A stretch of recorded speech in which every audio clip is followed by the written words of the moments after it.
What is outside the universe?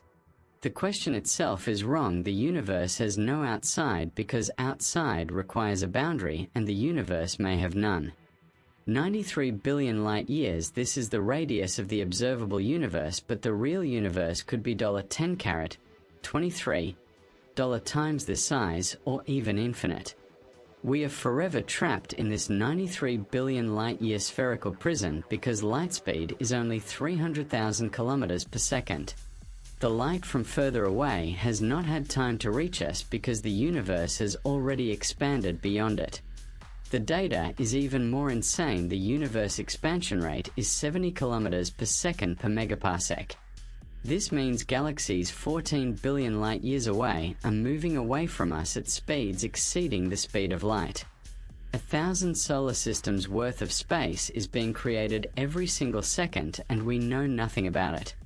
Scientists propose 3 possibilities. First, the universe is flat and infinite like an endless sheet of paper with no boundary and no outside. Second, the universe is closed like a 4-dimensional sphere. If you travel far enough, you return to your starting point. But what does returning to the starting point mean in 4-dimensional space? Our brain cannot imagine it. Third, the universe is open like a saddle shape extending infinitely but with negative curvature. The craziest is the parallel universe theory. Our universe may be just one of 10 carat, 500 universe bubbles. Each bubble has different physical laws, different light speeds, and different gravity constants floating in something called hyperspace. But what is this hyperspace contained in? This leads to the paradox of infinite regress. So what is outside the universe? The answer is the question itself is beyond the scope of physics. It is like asking what is 1 + 1 in music. We know every word in the question, but together they lose meaning. But why does it lose meaning? Imagine an ant living on the surface of a balloon. Its entire universe is only 2-dimensional length and width. When you tell it there is space outside the balloon, it cannot comprehend what outside means. Because the dimension of height simply does not exist in its cognitive system. Humans are the same. We are trapped in 3 spatial dimensions plus 1 dimension of time. When physicists say the universe might be a 4-dimensional hypersphere, our brain cannot construct that image at all. We can only describe it with mathematical formulas, but we can never truly see it. It is like and it can feel the balloon expanding. All points on the surface are moving away from each other. But it will never understand why the balloon is expanding because air inside is a non-existent concept to it. The even more terrifying truth is time itself is part of the universe. Nobel laureate Roger Penrose proved that time began at the moment of the Big Bang. There was no before that moment. The word itself is incorrect, like asking what is north of the North Pole. When you reach the northernmost point, the direction north disappears. So when we ask what is outside the universe, we are essentially asking what space is in a place where there is no space. This question is logically contradictory because outside requires space, but outside the universe there is no space, not even the concept of outside. But scientists have not given up. They redefine the question in another way. They are not asking what is outside the universe, but rather how did the universe become the way it is now? The answer is hidden in the inflation theory proposed in 1980. Imagine the first 10 carat, minus 35 seconds after the Big Bang. This time is so short that 10 carat, 26 such moments would pass in a single blink of your eye. But in this incredibly brief moment, the universe suddenly expanded at an exponential rate. Its volume increased by 10 carat, 78 times in 10 carat, minus 32 seconds. It is like an atom instantly expanding into the entire Milky Way galaxy. This expansion speed far exceeded the speed of light, but this does not violate relativity. Because it was not matter that expanded, but space itself, like blowing up a balloon, the ant finds all its companions moving away, but no, and is actually moving. The ground itself is expanding. This inflation explained a puzzle that confused scientists for decades. Why is the temperature of the cosmic microwave background radiation 2725 Kelvin in all directions almost perfectly uniform? Logically, the matter ejected by the Big Bang should have varied speeds and varying temperatures. But measurements show 2.93 billion light-years apart, which have never had causal contact, have the exact same temperature. The only explanation is that before inflation they were in the same extremely tiny region and thoroughly mixed uniformly. They were only then ripped apart to the opposite ends of the universe by inflation. It is like dropping a single drop of ink onto a balloon and then furiously blowing the balloon up. The ink is diluted, but the concentration across all parts of the surface is still the same.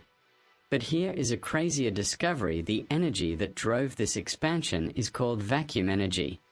It did not entirely vanish after inflation, it remained in a strange form. This is dark energy. Dark energy makes up 683% of the universe's total energy. It acts like a form of anti-gravity. It causes space itself to repel, with the repulsive force getting stronger the farther the distance. This is why the universe is not only expanding but is accelerating its expansion. The 2011 Nobel Prize was awarded to the scientists who discovered the accelerating expansion of the universe. The current universe is like a runaway train with the throttle stuck, speeding up relentlessly. One day, this acceleration will reach a tipping point where the expansion speed will overcome the binding force of any matter. First, galaxy clusters will be torn apart, then galaxies, then star systems, and finally, even atomic nuclei will be ripped to shreds. This is the Big Rip theory. But a more lonely fate is heat death. In the far future, the universe will become colder and emptier. The last star will die in 100 trillion years, and black holes will evaporate in 10 billion years. By then, the universe will be left with only darkness and loneliness. The temperature will be near absolute zero, and nothing will ever happen forever. This brings us back to the original question: if our universe is one of $10 $500 bubbles, where did these universe bubbles come from? The answer might be hidden in string theory. String theory suggests the universe may have 11 dimensions. We can only perceive 4 of them. The other 7 dimensions are curled up at the Planck scale $10 minus 35 meters, which is $10 $20 times smaller than an atomic nucleus. The way these 7 extra dimensions are curled up determines the physical laws of this universe. Imagine a water hose from a distance. It looks one-dimensional, only having length. But if an ant climbs on the hose, it discovers there are also dimensions wrapping around it. String theory says the universe is like this hose, except the extra dimensions are too small for us to notice. In 2003, Leonard Susskind calculated these 7 dimensions have $10 $500 different ways to curl up, each one corresponding to a different universe. Some universes have a light speed of 1,000 kilometers per second. The galaxy shapes there would be completely different. Some universes have a gravity constant 10 times our stars would burn out all their fuel in just a few hundred years. Some universes cannot even form atoms, only a chaotic, primordial quark soup.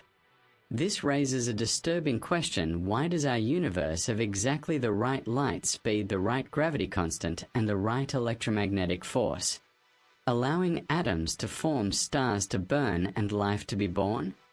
The probability of this is 1 in $10 $120.